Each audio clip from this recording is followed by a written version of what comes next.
I'm very grateful to Neil Farwell, who supported me at the Mythic tier and brings you today's video. Terra Magical Adept versus Y'shtola, Lysa and Éowyn. We have a forest for the Utopia Sprawl taking us into 3 mana. Our Gothian Enchantress should keep our hand full. We can combo off with Apprentice's Folly, so let's keep this. Just a little bit shy on lands at the moment, but hopefully the Enchantress will solve that issue. We draw into a little bit more ramp with Market Festival, so I'll have to shock down the Stomping Ground. I'm not too sure I've got the mana base all that great here, but we shall try our best. So make this tap for blue because we don't have access to any blue at the moment. Weathered Wayfarer for the Jeskai player. And just lands for the other 2 players. Get into more ramp. They're both 4 colours though. So let's go for the Enchantress, get down a tap land, and hopefully we can see another land next turn.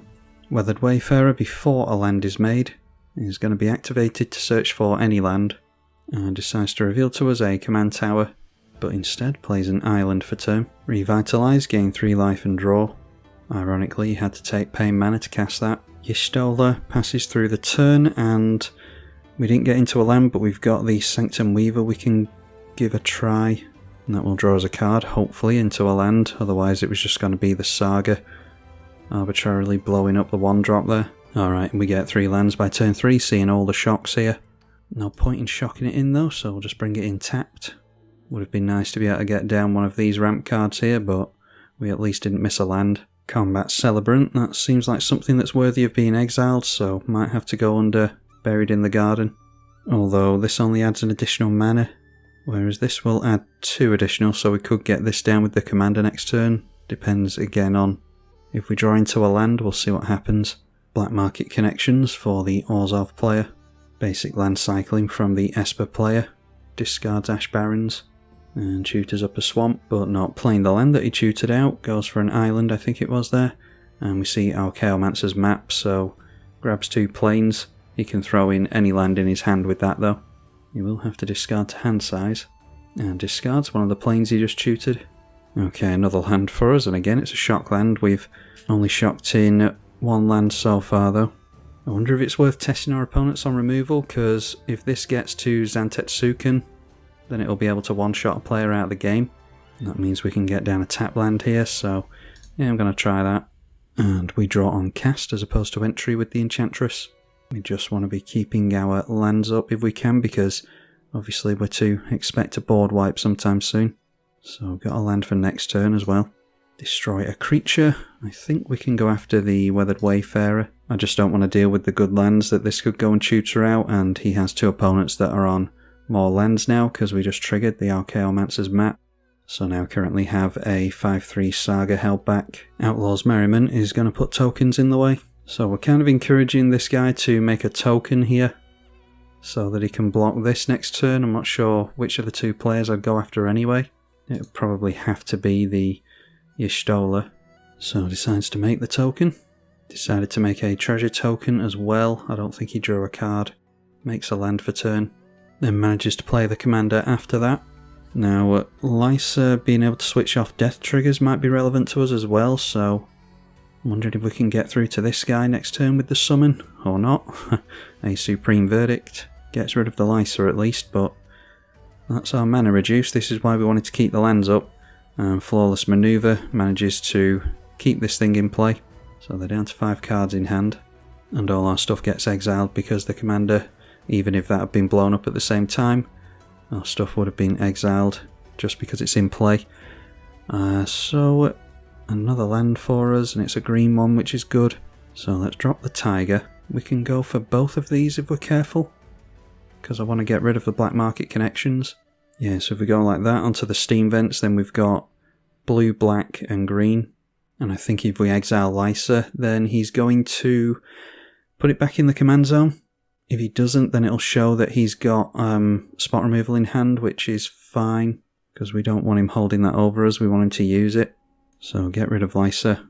Alright, and he does put it under the enchantment, so we'll assume that we're going to lose that soon. Make Dimir mana and Sultai mana into Awaken the Honoured Dead. Suppose I could have tried playing my commander there, but we've nothing to make use of it with anyway at the moment.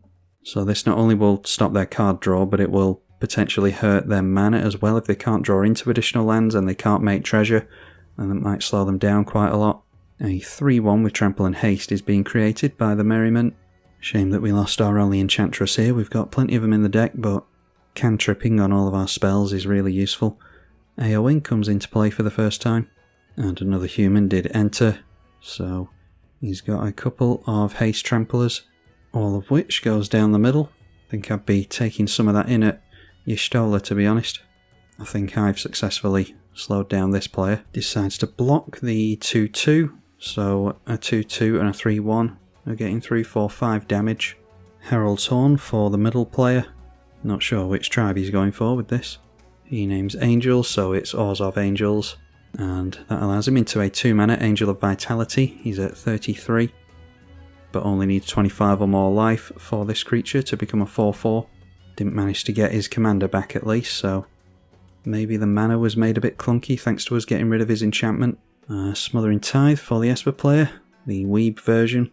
Alright, so we go to level 2 on our Saga here. Say no to the Tithe. We can only do this as a sorcery, I think. Yeah, so when that goes to level 3 next turn, we're not going to have a chance to do it now, because I'm thinking I'll get down my commander here. So mill 3, that is a couple of lands and a summon Knights of the Round. So drop a land, and we drew into a Grafted Growth. So what order do we have to do things in? Yeah, I think we can do all the enchantments. So let's go Grafted Growth onto the Mountain, and then Market Festival goes onto the Tiger, and then we get 2 mana when we tap that last land down that we just enchanted. So that allows us into the Terra for the first time. And here we get to mill 5 and return something back to hand. And the only choice we've got is Fertile Ground. There's a Flux Channeler, lands, and Ikamoon Gauntlet. So we see some of our Proliferate stuff go down. Yeah, so not having great luck here, but at least we can get back Knights of the Round with this, because while this is a saga, it is a creature, so we'll be able to target with that. Another 3-1 Haste Trample being created, and I imagine that we're going to take a big hit here. Smothering Tithe does act like a red rag to a bull, but we've got plenty of mana on the enchantments as well. And Cathar's Crusade ready to have the tokens enter. So we forced our opponent's hand with the Supreme Verdict. We'd like to have seen it now with all these things in play, but there was every chance he would have gone down to Zantetsuken, so yeah, I think I might have gone after the middle player, to be honest. I think we could have got rid of both of his blockers, but obviously the Esper player doesn't know that. So the tokens enter, and they all get +2/+2, so we've got 5-3 Haste Tramples, 4-4 Haste Tramples, and the commander is a 7-6 with First Strike. So any damage here we're probably just going to have to take. We get the commander and a 5-3, 5-3 to the right, and then 2 4-4s to the right and a 4-4 at us as well. This guy was complaining a bit in the chat, so I imagine that's influenced the attacks here. Squeaky Gate gets the grease and all that, although this player isn't looking all that threatening now with 3 cards in hand and no access to his commander. We plummet down to 22. And the other player down to 27. Herald's Horn doesn't tend to reveal any creatures, but we'll see if it surprises us here. It does, and it's a good one. Angel of Indemnity. So because we destroyed this, it can come back into play. It's noteworthy that the creatures this makes are changelings, so they'll count as non-flying angels. Angel of Indemnity comes into play and reanimates the enchantment, as we said. Y'shtola just quietly making treasure tokens over here.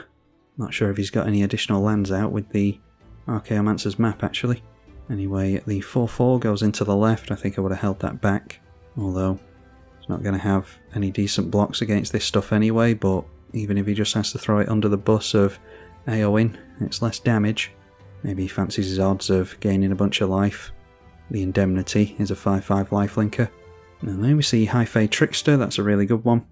So he's going to be able to maximise the amount of spells he casts when his commander's in play throughout the turn cycle. And the 4-2 swings into the left as well. Alright, and we managed to get into another land, which I'm not sure is going to be relevant here. We're certainly not paying the tax.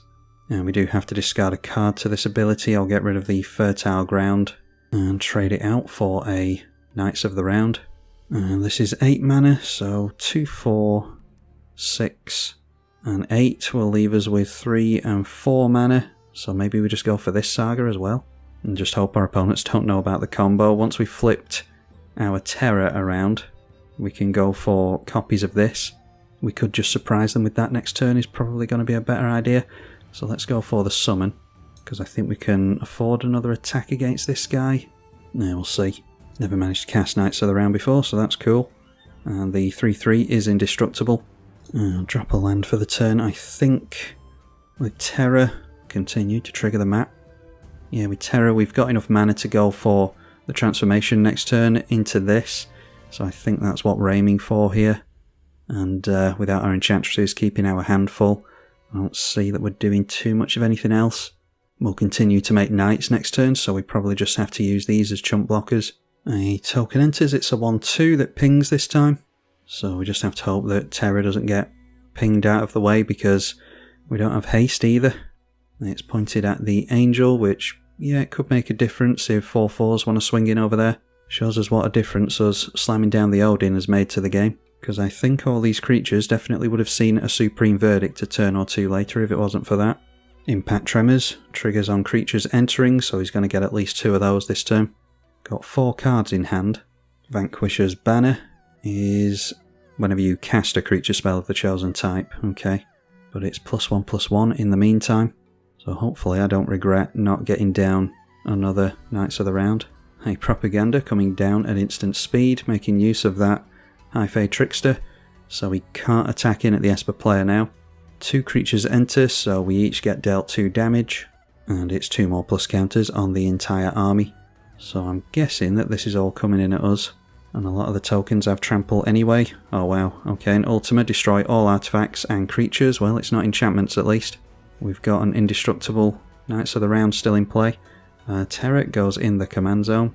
So again, we're missing haste, but we've got a means of hopefully some card advantage with Terra.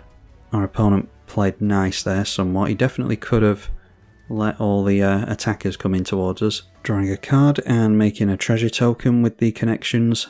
Only 2 cards in Y'shtola's hand though.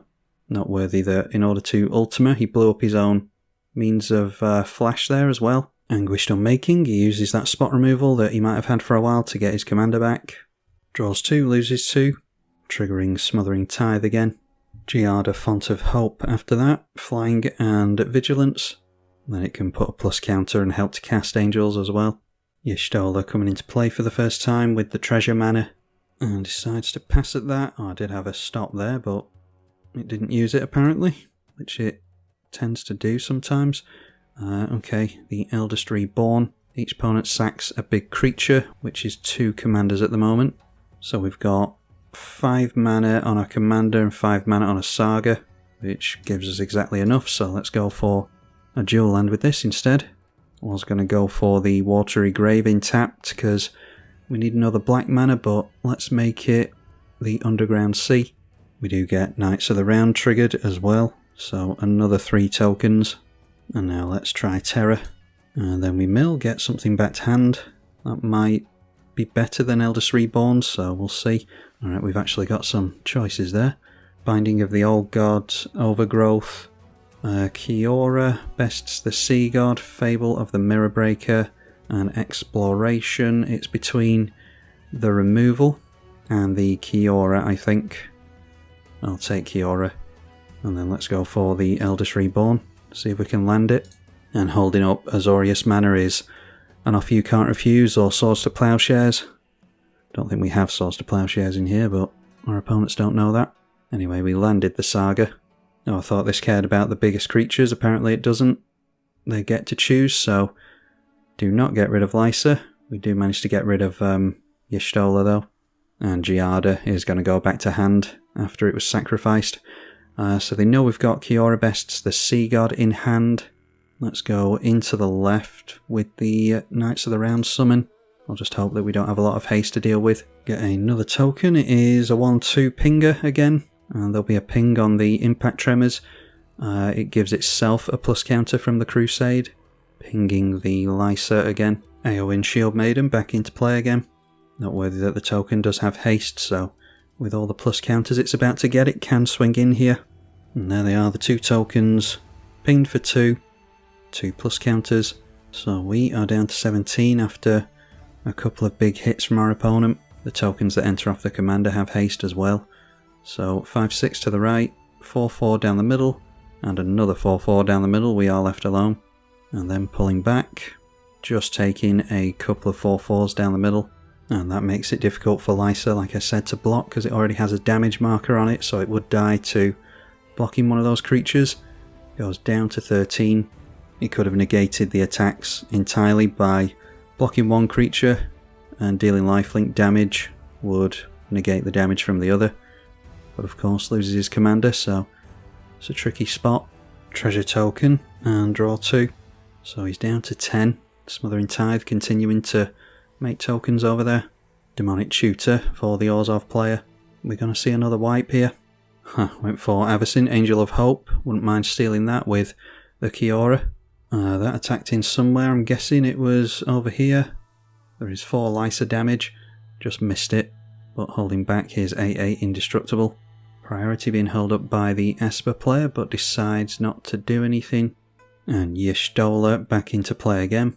Luckily we haven't seen any Curiosity effects yet. He's got 3 cards in hand to hold up this time.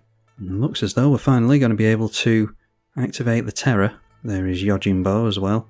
So could use that to get rid of Cathar's Crusade. But we might be able to combo off into a victory here. Or at least generate infinite mana to get these 2 Saga down. The combo with this is really weird, so I'm probably going to screw it up, but we'll try. Each opponent discards a card. We get some more Knight tokens. Right, so it's Apprentice's Folly first, I think. And the Esper player holding up mana. But that is allowed to land, so I'll go for a copy of Knights of the Round.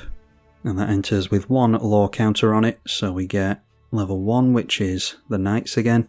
And then activate Terra. And attempt to transform her. Again, the Esper player holding up priority on us. But it is successfully transformed, so now we point it at the Apprentice's Folly. And I'm just going to go to level 1 with the copy. I don't think it matters. So we're making a non-legendary copy of the Esper Terra at the moment. And then when that enters, it makes a copy of itself, which it can do because somewhere underneath there it's not legendary. And that means that a copy again enters, and we've got the additional lore counters this time, so we'll say yes. Which makes a bajillion more tokens. So we can make infinite 6/6 haste flyers here. But we've also got infinite mana, which I want to make use of. And we don't have any means of card draw at the moment, so kind of just have to go off here. I'll go after a copy of Knights of the Round, copy of Terra, and we'll just go for Terra again. All the mana floating, we can't play at instant speed, so we have to break the chain at some point. But I'll have that Terra enter with all 3 counters again so that we can get the mana. And then it's a copy of Terra, copy of Knights of the Round.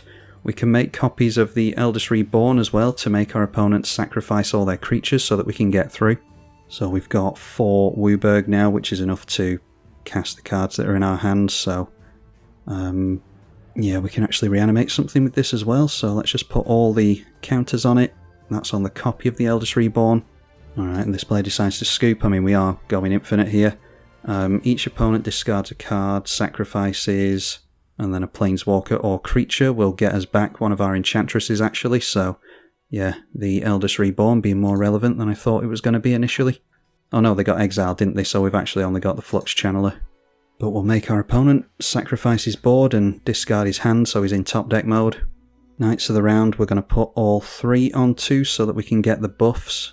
Oh actually, I thought it was 4 chapters it has. It's 5 chapters in total, so we won't get the buffs on this at all. Unless we can proliferate with the Flux Channeler, which we should be able to, so that's probably the aim here. But as long as you're making 1 copy of the non-token Terra each time, then you can just keep doing this. So there's another copy. We'll have it come in with just 2 extra, so that we can actually keep the 6/6 haste flyer. So that again triggers 3 times, because it came in with 3 lore counters. Go after the Eldest Reborn, the non-legendary Terra, and the Eldest Reborn, just trying to deal with our opponent, or the permanents and cards in his hand. Again, it can be 2 counters on the Terra that just entered and triggered. Alright, and our opponent sees the writing on the wall, so we're just going to keep doing this over and over again and deal with his board. I've been kicked out into the lobby, so I don't know what cards we would have drawn there, but we were basically setting ourselves up to get rid of all our opponent's stuff, get enough tokens into play, overrun them, which we can do without Knights of the Round. We can do it with Terra alone, because the tokens entering have haste and flying. So you can just make an infinite number of those, you don't have to go after the mana. And that means that the Saga isn't sacrificed, the token copy of the Saga, because you haven't got to the final level.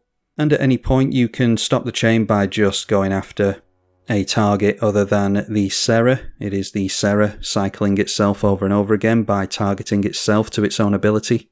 But you do have to get a non-legendary copy of her into play before you can do that, because Terra specifically states it's a non-legendary permanent that it can make a copy of. So yeah, that gives you a good idea of what you can do with this commander. She's pretty insane once you get going. Only thing we were missing here is some haste, I think, so that's probably going to be worth including. We can generate a good amount of mana. Hardly saw any of the enchantresses there to keep our hand full, unfortunately. That's another bit of a nombo that's worth pointing out, is a lot of the enchantresses force you to draw cards, and if you're cycling enchantments in and out of play like we were just then, you're going to be forced to potentially debt yourself. You should be able to get through for lethal damage before that happens though. Anyway, hopefully you all enjoyed that one. I don't know if I've ever run a Sagas deck before, so this might be a first. Massive thank you to the patrons for their support of the channel as ever. I'm tribalkai. Thank you for watching.